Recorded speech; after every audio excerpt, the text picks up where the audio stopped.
deep forest, deep bush, surprisingly, because it was off of the main road. And we basically saw a leopard there. Or was it a panther? I can't remember. They called a jaguar, that's what it is, a jaguar. We saw a jaguar, a leopard you could call it.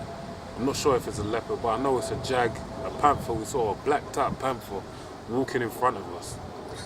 And that shit was unbelievable, man. The Spirit made us see that day. So there's things that are out there, man. Trees block, and I ain't lying to you, man. I got a witness, the brother, me and him both saw the same thing. I tried to say it was a dog, even though I don't know why I said it. The Lord made me say it, because I knew what it was. You know, when you're looking at something, the way it's walking, I know that that's a panther, a big cat. But you know what? The Lord made it happen, so, you know, so that it can be bear witness of right now. Trees block things. Trees can mask concrete walls or parking lots and unsightly views. They muffle sound from nearby streets and freeways and create eye-soothing canopy of green. An eye-soothing canopy of green. Trees remove dust and wind and reduce glare. So that's another benefit. Trees provide wood in suburban and rural areas, and that's something Esau's against life, man. You know, that's why he has all these concrete jungles, man. Because he's trying to throw it back to the time of the Caucasus Mountains, Mount Seir, and all those various habitats he dwelled in. In suburban and rural areas, trees can be selectively harvested for fuel and craft wood. Right? Trees increase property values. The beauty of a well-planted property and its surrounding street and neighborhood can raise property values by as much as 15%. Trees increase business traffic. Studies show that the more trees and landscaping a business district has, the more businesses will flow in. A tree-lined street will also slow traffic enough to allow drivers to look at the storefronts instead of whizzing by. All right, so that's that article. I'm gonna get into some scripture, but the Spirit just reminded me of some research I've done, so I'm gonna try to find it right now.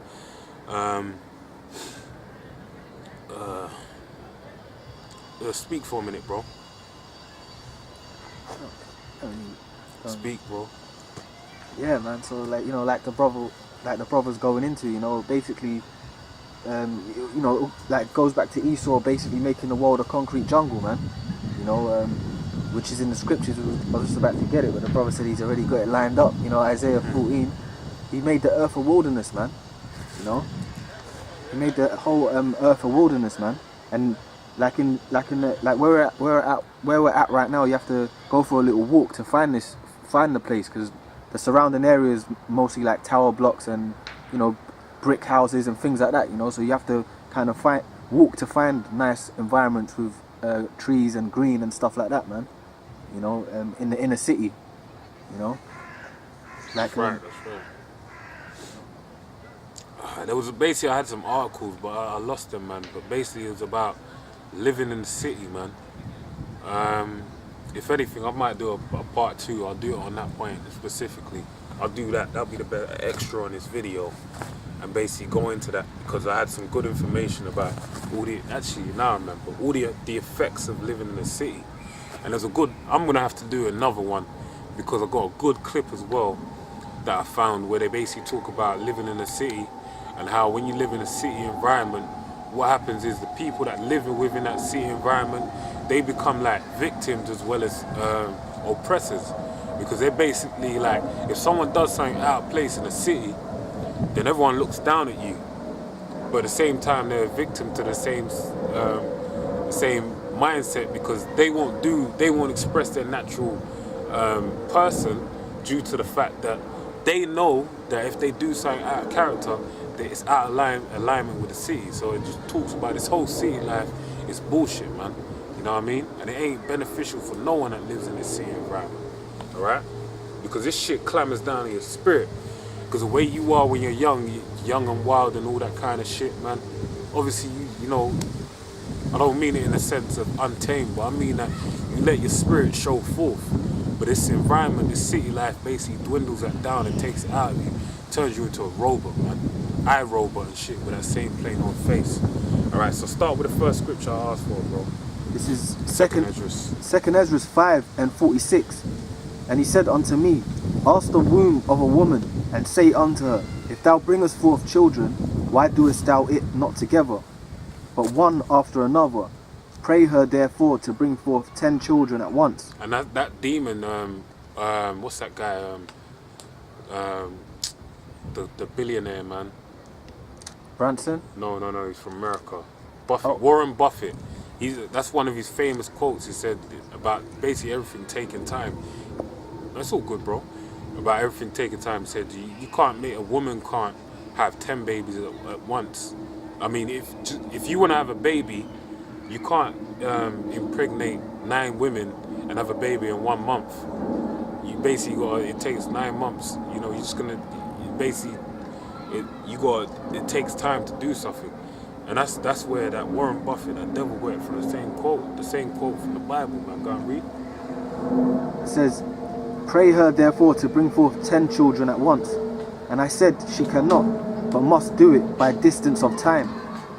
Then said he unto me, even so have I given the womb of the earth to those that be sown in it in their times. Yep.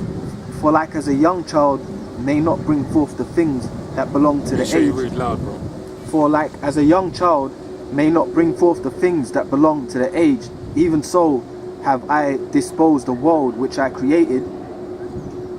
Yep. And I asked and said, seeing thou hast given me the way, I will proceed to speak before thee. Yeah, carry For our mother, of whom thou hast told me that she is young, draweth now nigh unto age. And he answered. Yeah, that's talking about the earth. Go and read on.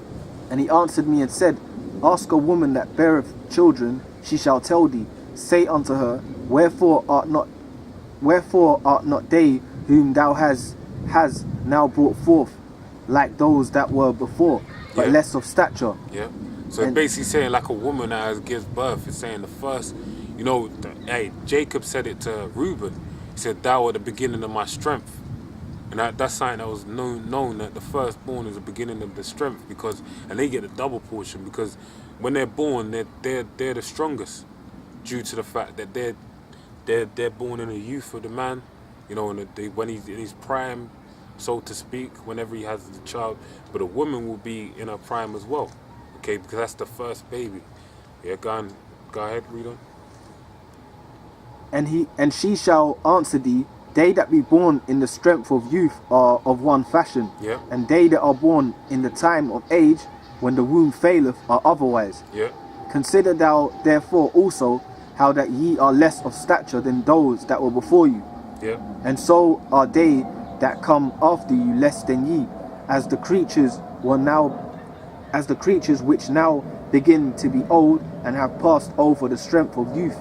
Then said I, Lord, I beseech thee, if I have found favor in thy sight, show thy servant by whom. Verse 55 up to that. Right, verse 55. It says, verse 55, it says, and so are they that are come after you less than ye, as the creatures which now begin to be old and have passed over the strength of youth. Did you jump? I didn't want you to jump. No, I read it. up to Okay, verse cool. 55. So that's it. Like the Bible said, man. Hey, man, we've our stature is a lesson, but also this earth, man. When you go into all the curses that was placed upon the earth, we're going back into the time of the garden, when the serpent beguiled Eve. All right. What was the curse that the Lord placed upon the serpent? The serpent was told that you'd eat the dust of the earth, man. Actually, get that Genesis 3 and Is it 3 and I think 15? it's no, it's not 15. It's 13 or 14. I think it's 14. 3 and 14. Yes, 3 and 14.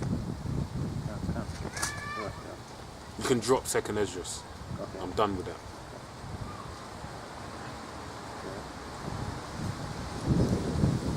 This is Genesis 3 and 14. And the Lord said unto the serpent, because thou hast done this, thou art cursed above all cattle, and above every beast of the field. Upon thy belly shalt thou go, and dust shalt thou eat all the days of thy life. That's right. Any more? I will put enmity between thee and the woman. Oh, but that was the point. That innit? was the point. And thus Yeah. shalt they eat of all the days. That's it, because basically saying like when you go to the earth and you're trying to cultivate from it, Lord ain't gonna be with you, man. That's a curse on the earth. And we know the serpent is a so-called white man. How do we know that? Because it tells you in the book of